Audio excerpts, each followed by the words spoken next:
The similarity was impossible to dismiss. Anyone with functioning vision could perceive it. The identical sharp jawline, the matching slope of the nose, those distinctive grey-green eyes that appeared to change shade depending on the illumination. Even the manner in which they carried their shoulders, slightly pulled back with an air of inherent pride, was disturbingly alike.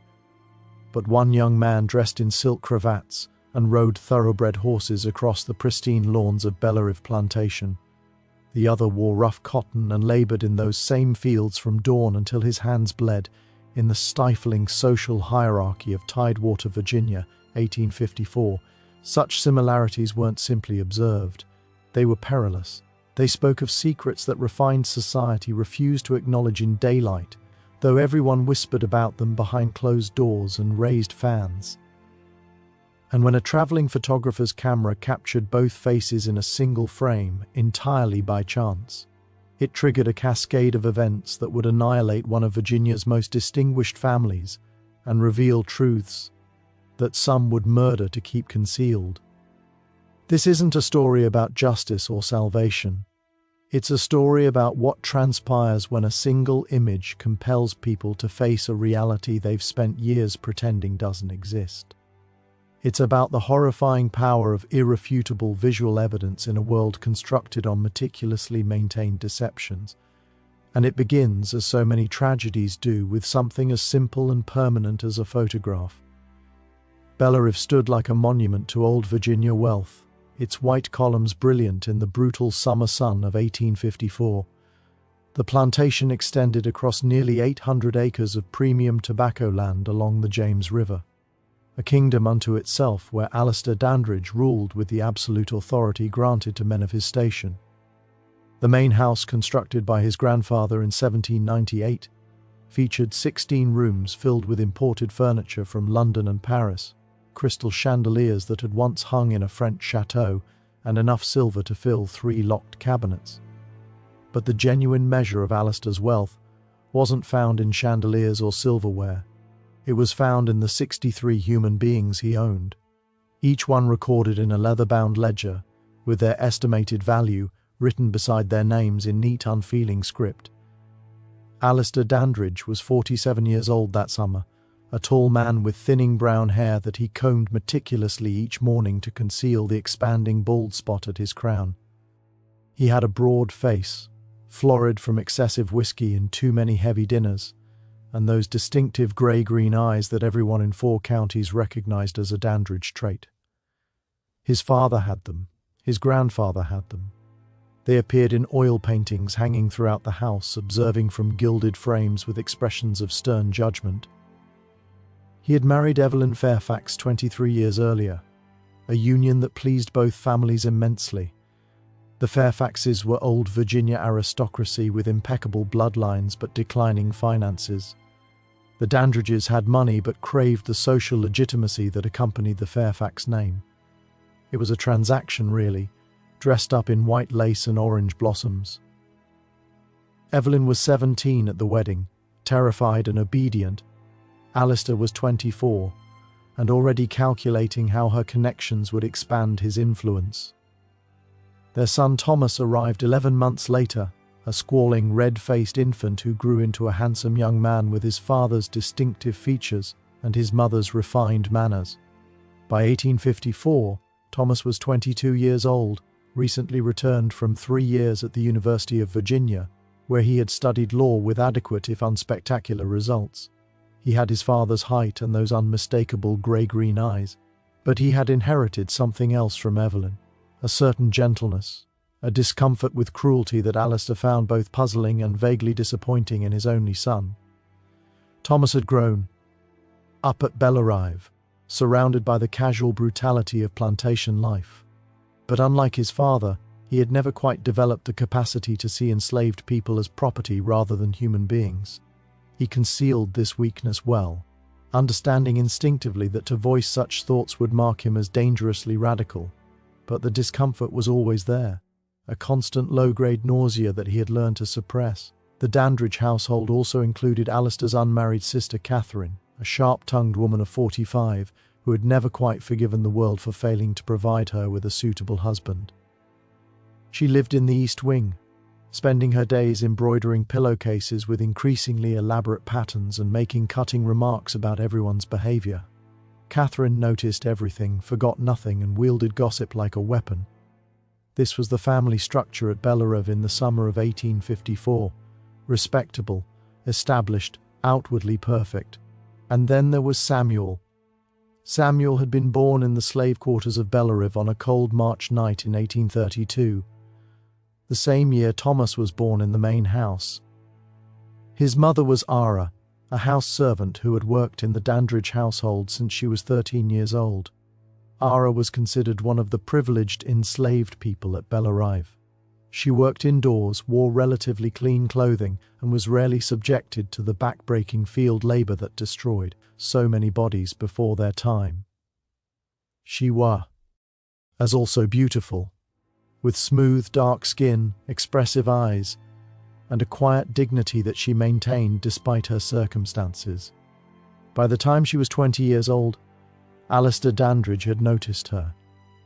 And in a world where enslaved women had no legal right to refuse their owners anything, what Alistair noticed, he took. No one spoke of it openly, of course. Such things were never discussed in polite company. But the other enslaved people at Belarive knew. The house servants whispered about it when Evelyn was out of earshot. And when Ara's belly began to swell in the late summer of 1831, everyone understood what had happened, even if no one would say it aloud. Samuel was born just 2 months after Thomas.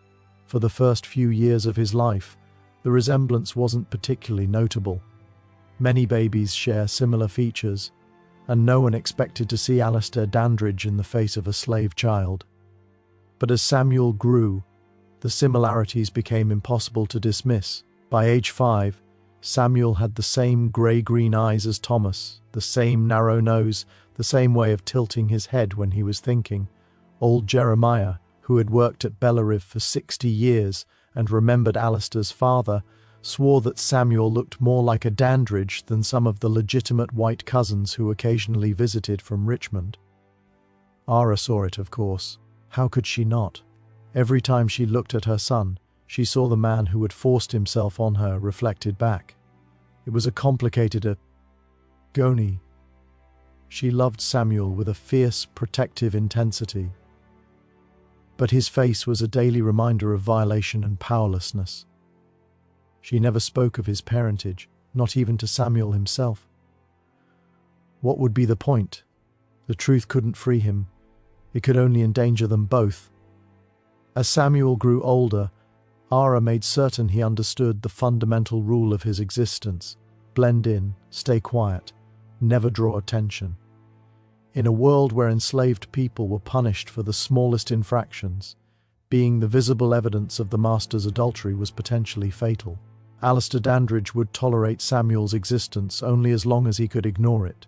But ignoring became harder as Samuel reached adolescence and the resemblance to Thomas became undeniable.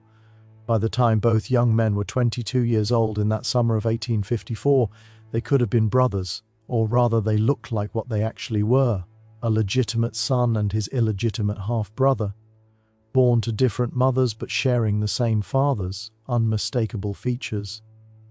The enslaved community at Belarive walked on eggshells around this truth. They all knew, but they also knew that acknowledging it openly would bring disaster. Alistair had never publicly admitted to fathering Samuel, and no one expected he ever would. As long as the fiction was maintained, as long as everyone pretended not to see what was obvious to anyone with eyes, a fragile peace could be maintained. Thomas himself had noticed the reason. In Blance years earlier, sometime around his 16th birthday, he had been walking through the tobacco fields, avoiding his father's expectations as he often did, when he saw Samuel working alongside several other young men.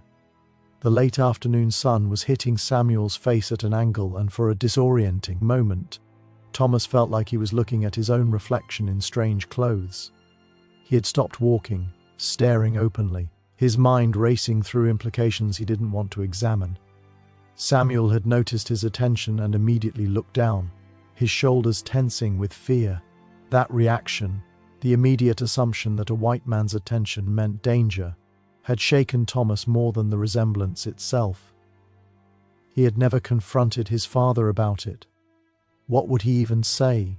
The accusation seemed too enormous, too devastating, and part of Thomas didn't want confirmation, because confirmation would force him to reconcile the father he knew, stern but respectable, a pillar of the community, with the kind of man who would rape an enslaved woman and then enslave his own child. So Thomas did what his entire family had perfected. He pretended not to see. He avoided looking at Samuel directly. When they inevitably crossed paths, he looked through him rather than at him, as though Samuel were a piece of furniture rather than a person. This was the precarious situation at Bellerive in July of 1854, when Silas Croft arrived at the front gate with his travelling photography equipment. Silas Croft was a man who lived out of a converted wagon that smelled perpetually of chemicals, silver nitrate, bromine, and the acrid tang of mercury vapor. He was 36 years old, originally from Baltimore, with thinning sandy hair and wire-rimmed spectacles that gave him a scholarly appearance. He had learned the daguerreotype process in 1850 and had spent the last 4 years traveling through the South, offering wealthy plantation owners the opportunity to capture their likenesses and their properties in permanent images. Photography was still relatively new and exotic in 1854, barely 15 years old as a commercial enterprise. The daguerreotype process, which created images on silvered copper plates, was complex, time-consuming, and expensive. Only the wealthy could afford it, which made plantation owners ideal customers. They wanted portraits of their families, images of their grand houses, visual proof of their wealth and status that could be preserved for future generations. Silas had photographed dozens of plantations across Virginia, Maryland, and North Carolina. He had captured stern patriarchs sitting rigidly for the lengthy exposures, delicate wives arranged in their finest silk gowns, children frozen in poses of idealized innocence. He had also photographed the plantations themselves, the grand houses, the manicured gardens, the fields stretching to the horizon, and sometimes, if the plantation owner requested it, he photographed the enslaved people. These images served a dual purpose. They were both documentation of valuable property and a form of boasting, visual evidence of the owner's wealth measured in human beings. Silas found these sessions profoundly uncomfortable, but he needed the money, and he had learned not to question his customers' requests. He arrived at Bellerive on a Thursday afternoon in mid-July, his wagon rattling up the long oak-lined drive that led to the main house. Alistair Dandridge had sent for him 3 weeks earlier after seeing some of Silas's work at a neighbouring plantation. The Dandridges wanted a formal family portrait, Alistair, Evelyn, Thomas and Catherine, arranged in front of the house. They also wanted photographs of the main house from various angles, images that could be sent to relatives in Richmond and Norfolk as evidence of Bellerive's magnificence. Silas set up his equipment on the front lawn, a process that took nearly 2 hours. The daguerreotype camera was a large, unwieldy contraption mounted on a sturdy tripod.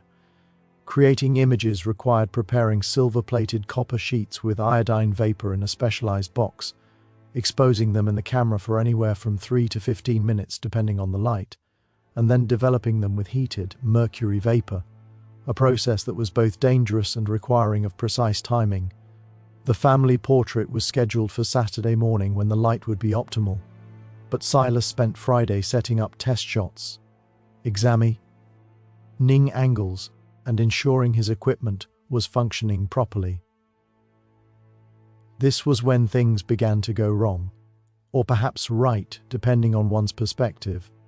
Silas was testing the light and exposure times in the late afternoon, positioning his camera to capture the front facade of the house. He wanted to ensure the white columns wouldn't be overexposed in the bright summer sun.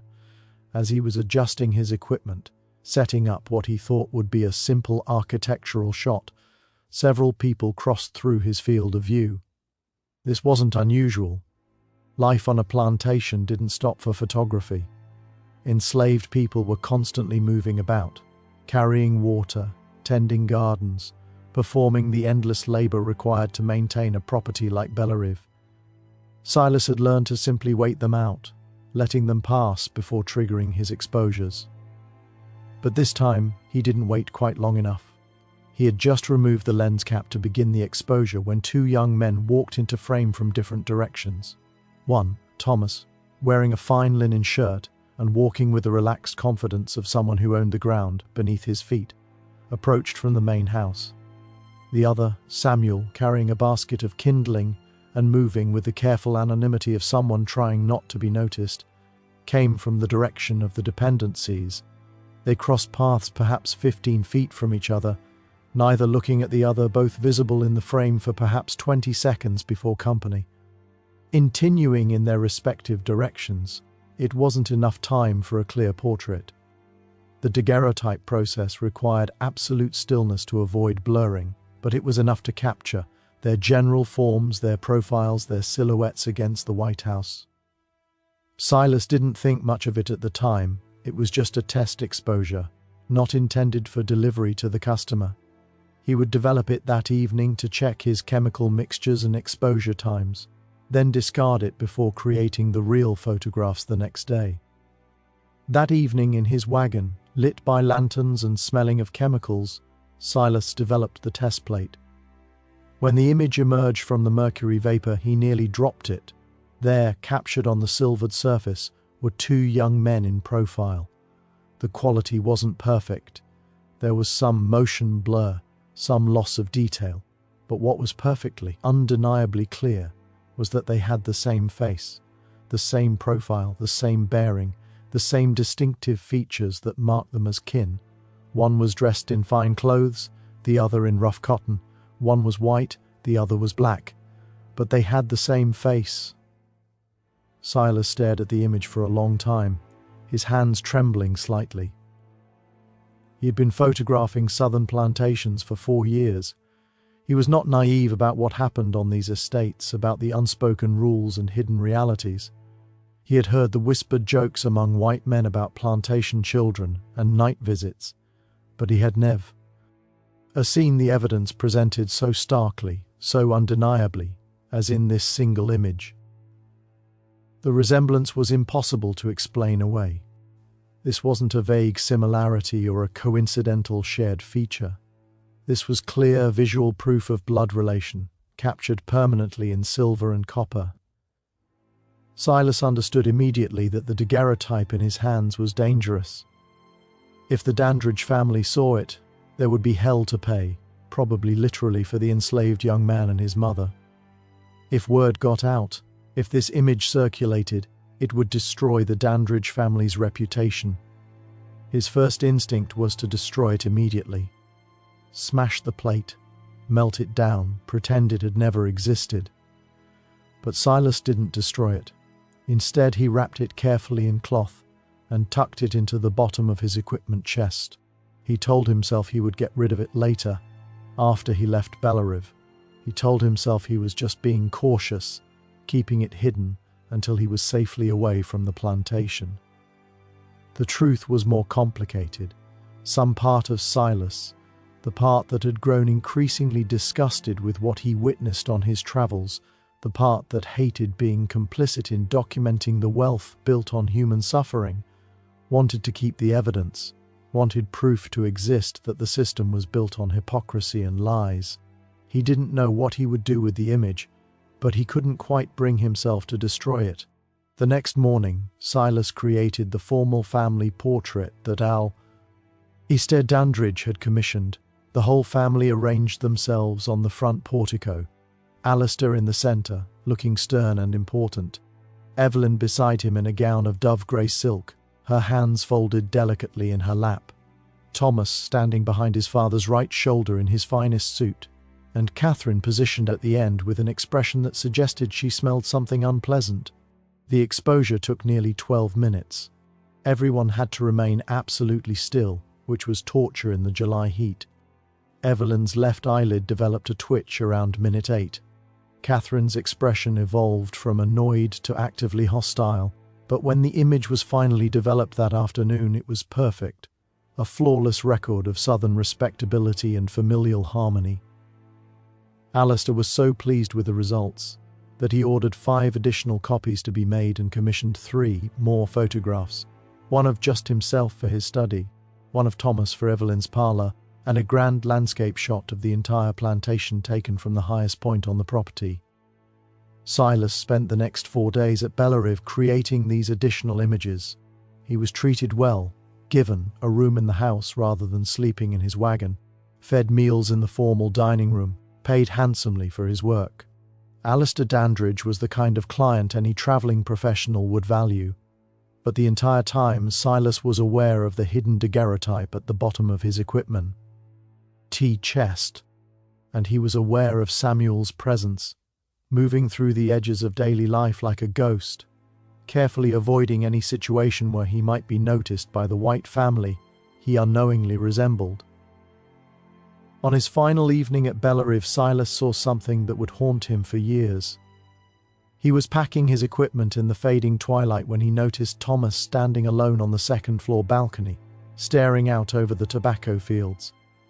And in the fields, barely visible in the dimming light, Samuel was working late, using the last of the daylight to finish some task. From Silas's angle, he could see both of them in profile against the sunset. The legitimate son above, the enslaved son below, same face, different worlds. Thomas must have seen Samuel too, must have noticed the parallel because Silas saw him grip the balcony railing so hard his knuckles went white. Then Thomas turned abruptly and disappeared back into the house. Silas packed the last of his equipment and left Bellerive the next morning with payment in hand and a dangerous secret in his wagon. He told himself he would destroy the compromising daguerreotype as soon as he reached the next town. He told himself this repeatedly as he traveled through Virginia, heading north toward Maryland, but he still didn't destroy it. Silas Croft reached Petersburg, Virginia, 3 days after leaving Bellerive. He had picked up 2 more commissions along the way, a merchant family's portrait in a small town W. Ho's name he immediately forgot, and a daguerreotype of a deceased infant, one of those heartbreaking post-mortem photographs that were common in an era when childhood mortality was devastatingly high. Petersburg was a bustling town where Silas had established connections with several local businesses. One of his regular contacts was a printer named Douglas Webb, who specialized in creating copies of daguerreotypes. Webb had developed a reliable process for producing multiple paper prints from daguerreotype originals, which was valuable for customers who wanted to share images with distant relatives. Silas needed Webb to produce the additional copies that Alistair Dandridge had commissioned. He brought his plates to Webb's shop on a Tuesday afternoon, including the formal family portrait and the landscape shots. What happened next was either a genuine accident or the universe's way of ensuring that secrets don't stay buried. Years later, Silas would never be certain which. As Silas was unpacking his plates in Webb's workshop, showing him which images needed to be reproduced, one of the wrapped daguerreotypes slipped from his equipment case and fell to the floor. The cloth came partially unwrapped, revealing the edge of the hidden test shot, the one showing Thomas and Samuel in the same frame. Webb, helpful as always, picked it up before Silas could stop him. "Careful with that one," Silas said quickly, reaching for it. "It's just a test exposure. Damaged. Not for reproduce." Chon. But Webb had already glimpsed enough of the image to be curious. "Let me see. Might be salvageable."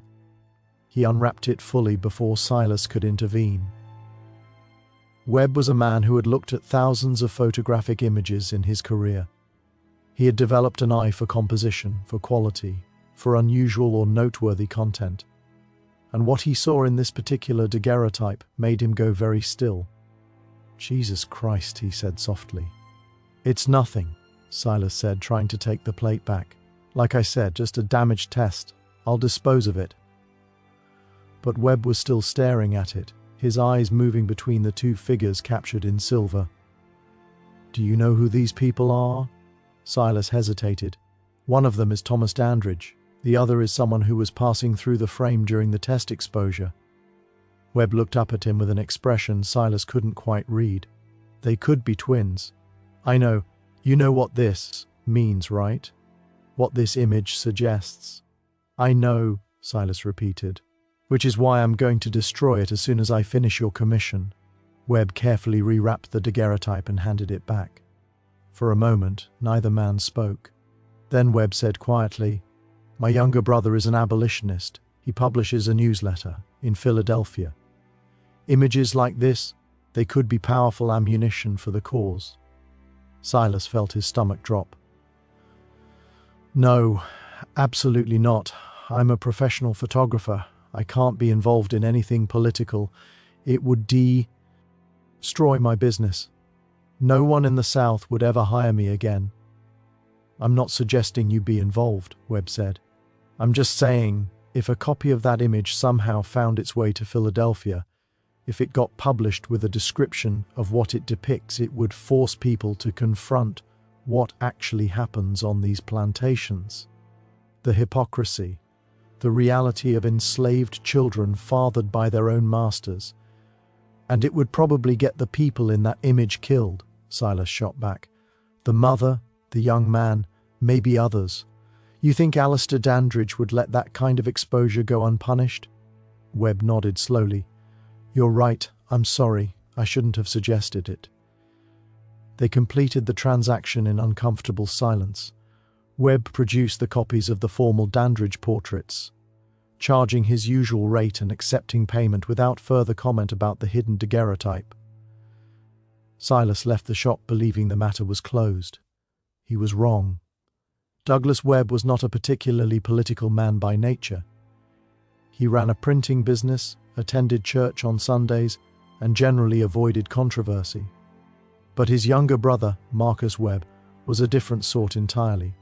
Marcus had left Petersburg 8 years earlier to attend seminary in Philadelphia. While there, he had fallen in with the passionate abolitionists who made Pennsylvania a center of anti-slavery activism.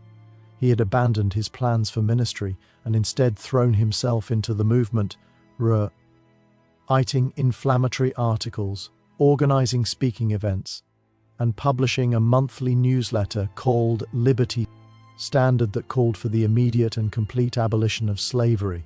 Douglas didn't share his brother's fervor. He found Marcus exhausting and self-righteous, but he loved him and stayed in touch through regular letters. And 3 days after Silas Croft left his shop, Douglas sent Marcus one of those letters. He described the daguerreotype he had seen. He described the undeniable resemblance between the two young men. He described what he knew about the Dandridge family, their wealth, their prominence, their respectable reputation in Virginia society, and he mentioned almost casually that someone in the abolitionist movement might find such an image valuable as propaganda. Douglas told himself he was just sharing an interesting story with his brother. He wasn't actually suggesting Marcus do anything with the information. He was just mentioning it. Marcus Webb received the letter in late August. By early September, he had traveled to Petersburg under false pretenses, claiming to be visiting family, which was technically true, and convinced Douglas to make a single copy of the daguerreotype. Douglas resisted at first, citing all the same concerns Silas had raised. But Marcus was persuasive in that intense moral certainty way that true believers often are. "This is evidence," Marcus argued. "This is proof of the system's fundamental evil. A man father, as a child, then enslaves that child, makes him work in his fields, denies his very humanity, and respectable society pretends not to see it because acknowledging it would be uncomfortable. This image forces people to see. It will put these people in danger," Douglas countered. "They're already in danger. Every day of their lives," Marcus said. "They're enslaved. What greater danger exists?" It was a terrible argument, callous and disconnected from reality, but it worked on some level. Douglas made the copy, Just one. He told himself he was doing it for the cause, but really he was doing it because Marcus wouldn't stop pestering him until he did. Marcus took the copy back to Philadelphia. He showed it to other abolitionists. And in October of 1854, the Liberty Standard published a full-page article titled "The Sons of the South." A daguerreotype exposes slavery's hidden shame. The article included a reproduced image, not a perfect copy of the original daguerreotype, but close enough to show the two young men and their undeniable resemblance. It included a detailed description of Bellerive, Alistair Dandridge, and the circumstances under which the photograph was taken. It included inflammatory rhetoric about the moral bankruptcy of a system that allowed fathers to enslave their own children. The Liberty Standard had a circulation of about 800 copies, mostly in Pennsylvania, New York, and Massachusetts. It was read primarily by people who already opposed slavery, people W. Ho nodded along and felt their existing beliefs confirmed. But 800 copies can travel far. They get passed around, discussed, excerpted in other publications. They find their way into unexpected hands. By November, a copy had reached Richmond. By December, someone in Norfolk had seen it and recognized the Dandridge name. And by January of 1855, whispered rumors were circulating through Tidewater, Virginia's social circles, asking uncomfortable questions about the family at Bellerive. The first person to bring the rumors directly to the Dandridge family was Catherine, Alistair's unmarried sister. She had heard about it at a church social in early January from Beatrice Caldwell, a distant cousin who lived in Norfolk and who had a particular talent for delivering devastating information with a smile. "My dear Catherine," Beatrice had said, settling herself into a chair with obvious satisfaction at the gossip she was about to share. "I thought you should know that some rather distressing rumors have been circulating about your family. About Alistair, specifically." Catherine had felt her stomach tighten. "What sort of rumors?" "Well, it seems some abolitionist publication up north has gotten hold of a photograph. They're calling it proof of your brother's indiscretions. They're saying one of your slaves bears an unmistakable resemblance to Thomas." The room had seemed to tilt. Catherine had, of course, noticed Samuel's resemblance to Thomas years ago. She wasn't ND.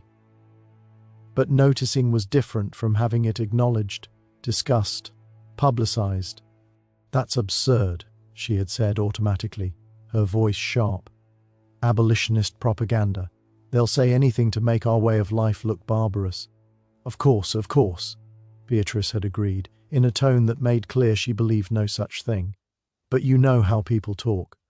Even if it's all lies, the scandal of having such accusations published, well, it's bound to affect the family's standing." Catherine had left the social immediately, claiming a headache, and returned to Bellerive in a state of cold fury. She found Alistair in his study that evening and closed the door behind her. "We need to talk," she said, "about your bastard." The confrontation that followed was one of the ugliest in Dandridge family history. Alistair tried to deny everything at first, claiming the rumors were fabricated, that abolitionists were trying to destroy respectable Southern families with lies and doctored photographs. But Catherine wasn't having it. "I have eyes, Alistair. I've seen Samuel. Everyone has seen him. He looks exactly like Thomas, exactly like our father, like our grandfather. He has the Dandridge eyes, for God's sake. You're imagining things. Don't you dare." Catherine cut him off, her voice shaking with rage. "Don't you dare insult my intelligence. You forced yourself on that woman. You fathered a child with her, and then you kept them both here, enslaved, where we all had to see the evidence of your depravity every single day." Alistair's face had gone purple. "Watch your tongue. This is my house." "This was our father's house," Catherine shot back, "and our grandfather's, and you've disgraced it. You've made a mockery of our family name. And now it's all coming out, published in newspapers, passed around like scandal sheets. Do you have any idea what this will do to Thomas's prospects? What respectable family will want their daughter to marry into a household embroiled in this kind of ugliness? That hit home. Alistair had been planning to announce Thomas's engagement to a young woman from a prominent Richmond family that spring. The union would cement important political connections and expand the Dandridge influence considerably. But if scandal surrounded the family name— "What do you suggest?" he asked finally, his voice tight. "Get rid of him," Catherine said immediately. "Sell Samuel. Sell him south, to Georgia or Alabama, where no one knows about this ridiculous photograph. Get him out of Virginia. Let people forget what he looks like. And his mother, sell her too. Sell them both together if you must, but get them away from here. It's the only way to make this go away." Alistair considered this. It was a practical solution. Enslaved people were sold away from their birthplaces every day. No one would think twice about it.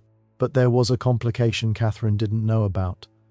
A complication Alistair had never told anyone. He had promised Ara years ago, in a moment of guilt-stricken weakness, that he would never sell Samuel.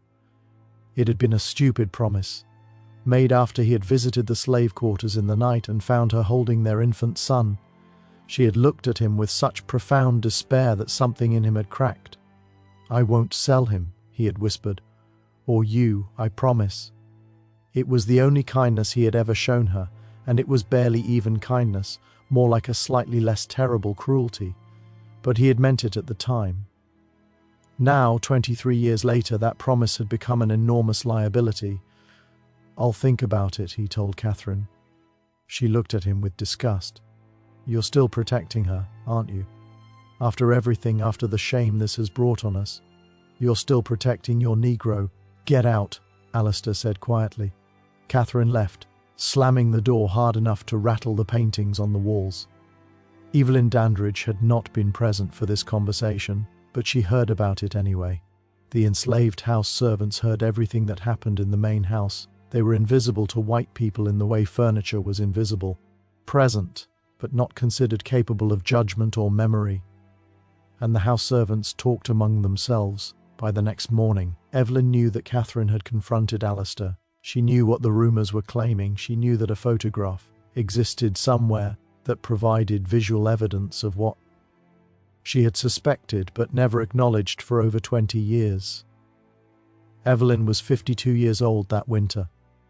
She had been married to Alistair for 23 years. She had spent those years managing his household, raising his son, entertaining his guests, and maintaining the flawless facade of respectability that her social position demanded. And she had spent all those years pretending not to know that her husband had raped an enslaved woman and fathered a child who worked in their fields. She had seen Samuel, of course, had noticed the resemblance, but she had perfected the art of not seeing, of looking past uncomfortable truths, of maintaining plausible deniability. It was a skill that many Southern white women of her class had mastered, the ability to know and not know simultaneously, to live with betrayal by simply refusing to acknowledge it existed. But a photograph changed everything. Visual evidence couldn't be ignored the same way whispered suspicions could. And knowing that strangers in Philadelphia and Norfolk and Richmond were looking at that image, seeing what it revealed, discussing her humiliation, that was intolerable. Evelyn had not confronted Alistair about his affairs in more than 15 years. She had learned early in their marriage that such confrontations accomplished nothing except making her seem hysterical and shrewish. Southern manhood gave Alistair the right to do whatever he wanted with enslaved women, and Southern womanhood gave Evelyn the responsibility to pretend it wasn't happening. But the rules changed when the affair became public, when it threatened their family's social position, when it affected Thomas. She found Alistair in his study 2 days after Catherine's confrontation. "We need to discuss our son's future," she said, her voice calm and controlled in that way that signaled barely suppressed fury. Alistair looked up from his papers wearily. "What about it? The Birmingham family has withdrawn their daughter from consideration as a bride for Thomas." The colour drained from Alistair's face. The Birminghams were the Richmond family he had been negotiating with for months. The planned marriage was supposed to be the crowning achievement of Thomas's social ascent. On what grounds? Alistair demanded, though he already knew the answer. They cite concerns about the Dandridge family's judgment and discretion, Evelyn said, each word precisely clipped. They were very polite about it, but the implication was clear. They have seen the photograph, Alistair. Everyone has... She stepped further into the room, her grey silk skirts rustling like dry leaves. You have humiliated me for 20 years with your silence. I have borne it because that is what wives do. But I will not allow your depravity to destroy Thomas's future. Alistair stood up, his face reddening. My depravity? I provided you with this house, this life. You provided me with a cage gilded in shame, Evelyn interrupted, her voice finally rising. And now that shame has spilled out into the world, Catherine is right. The boy must go. And his mother. Immediately. Alistair sank back into his chair, the fight draining out of him. He looked old suddenly, deflated by the weight of consequences he had spent decades avoiding. I can't just sell them, he muttered, almost to himself. Not now, not with everyone watching. It would look like an admission of guilt. It is an admission of guilt, Evelyn said coldly. But keeping them here is an admission of arrogance. Do it, Alistair. Sell them. Or I will take Thomas and leave this house, and I will make sure every drawing room in Virginia knows exactly why. It was an empty threat. Women like Evelyn didn't leave their husbands. They had nowhere to go and no legal standing. But the venom behind it was real. Alistair nodded slowly. Very well. I'll make arrangements in the morning, but morning would be too late. The news travelled through the slave quarters faster than any telegraph. The house servants had heard Evelyn's ultimatum. By nightfall, Ara knew. She found Samuel in the small cabin they shared, mending a tear in his trousers by the light of a tallow candle. He looked up as she entered, and the expression on her face made him drop the needle. What is it? We have to go, Ara whispered, her voice shaking. Tonight, now. Go. Go where? North. Anywhere. Away from here. She gripped his shoulders, her fingers digging into his flesh. They're going to sell us, Samuel. Sell us south. Separate us. Tomorrow. Samuel stared at her, the enormity of it crashing down on him. Sold south. The terrifying phrase that haunted every enslaved person's nightmares. The deep south, Louisiana, Mississippi, where the work was harder, the heat deadlier, and escape impossible. Because of the picture? He asked quietly. He had heard about the photograph too, the mysterious image that had caused so much trouble in the big house, though he had never seen it himself. Yes, because of you, because of who you look like. Ara's voice broke. I tried to keep you safe. I tried to make you invisible, but I failed. Samuel looked at his hands, rough, scarred, calloused. Then he looked at his mother's face, seeing the terror there. We can't just leave, he said, trying to be practical despite the panic rising in his chest. The patrollers are everywhere. We don't have a pass. We don't have money. We have to try, Ara insisted. I won't let them take you from me. I won't let you die in a cane field in Louisiana, she began frantically, gathering things, a spare shirt, a piece of hard cheese, a knife. Samuel watched her for a moment, then made a decision. I need to get something, he said. What? We don't have time. Just wait here. 5 minutes. Please, Mama. He slipped out into the darkness before she could stop him. He wasn't going to the quarters. He was going to the main house. He knew where Thomas kept his riding boots. You, where the spare saddles were kept in the stable. But more importantly, he knew something about his half-brother that no one else knew. Something he had observed during years of invisible proximity. Thomas had a weakness, a conscience. Samuel crept through the shadows of the manicured lawn, his heart hammering against his ribs like a trapped bird.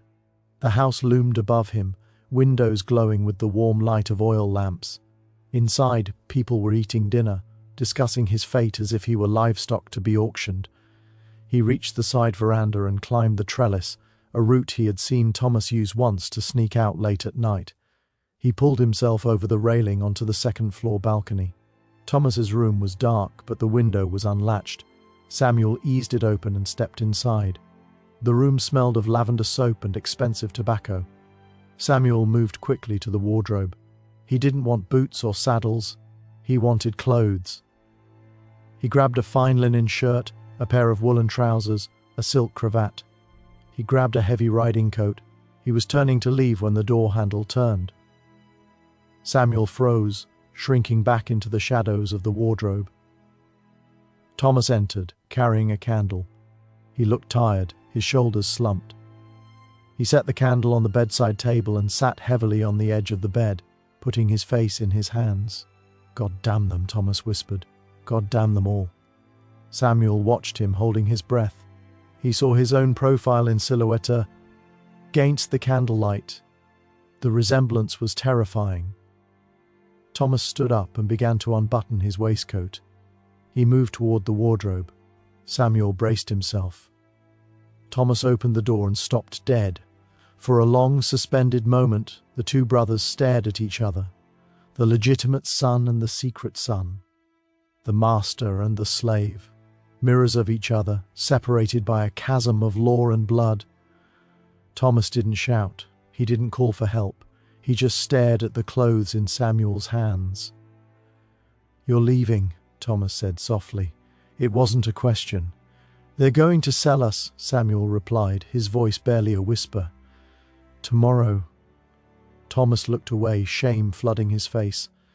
"I know. I tried to stop them. My father, he won't listen." "I need these," Samuel said, lifting the clothes slightly. "To pass." Thomas looked back at him. He looked at the face that was his own face, the eyes that were his father's eyes. He looked at the humanity that he had spent 22 years trying to ignore. Slowly, deliberately, Thomas reached into his pocket. He pulled out a leather wallet. He took out a thick stack of banknotes and held them out. "Take it," Thomas said, "and take the grey mare in the third stall. She's the fastest." Samuel stared at the money, then at Thomas. "Why?" "Because," Thomas said, his voice cracking, "we are brothers. God help us both." Samuel took the money.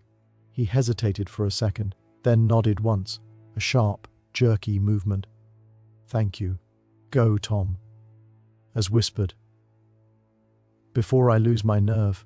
Samuel went back out the window, clutching the clothes and the money to his chest. They left an hour later. Samuel wore Thomas's clothes, looking every inch the young gentleman in the moonlight. Ara rode behind him on the grey mare, wrapped in a heavy cloak. To anyone passing them on the road in the darkness, they looked like a young planter and his servant travelling late. The deception held. They rode hard, heading north toward the Potomac. They avoided the main roads during the day, hiding in patches of dense forest, and travelled by starlight. The fear never left them, a cold, hard knot in their stomachs. Every sound of hoofbeats behind them sounded like pursuit. Every dog barking sounded like the slave catcher's hounds. But no pursuit came. Perhaps Thomas had delayed raising the alarm. Perhaps Alistair, in his shame, hadn't wanted to draw more attention to the escape. Or perhaps they were simply lucky. They crossed into Pennsylvania 6 days later. They didn't stop there. The Fugitive Slave Act made the North dangerous ground. They kept going, fueled by the money Thomas had given them, until they reached Canada. They settled in a small community near Chatham, Ontario, where many others who had fled bondage were building new lives. Samuel never saw Thomas or Alistair again. But 3 years later, in 1857, a package arrived at the Dandridge estate. It had no return address. Inside was a single daguerreotype. It showed a young man in a fine suit, standing tall and proud, looking directly into the camera with clear grey-green eyes. Beside him sat a woman with dignified bearing and a peaceful expression. They looked prosperous. They looked free. And on the back of the image, written in careful learned script, were 3 words. "We are seen." Alistair Dandridge looked at the photograph for a long time. He looked at the son he had enslaved, now looking back at him with the gaze of a free man. He didn't destroy this one. He placed it in his desk drawer beneath a stack of ledgers he no longer opened. The Civil War came 4 years later. It swept away the world of Bellarive. The slaves were freed, the fields burned, the wealth evaporated. Thomas died at Antietam in 1862, shot through the chest while leading a charge. Alistair died a year later of a stroke, a bitter, broken man in a crumbling house. But the photograph remained in the desk drawer, surviving the fire that eventually consumed the main house in 1865. It was found years later in the rubble, tarnished and water-damaged, but still visible, a testament to the truth that pictures reveal what people try to hide. A permanent record of the brothers who shared a face but not a fate, and the single image that finally, irrevocably, set one of them free.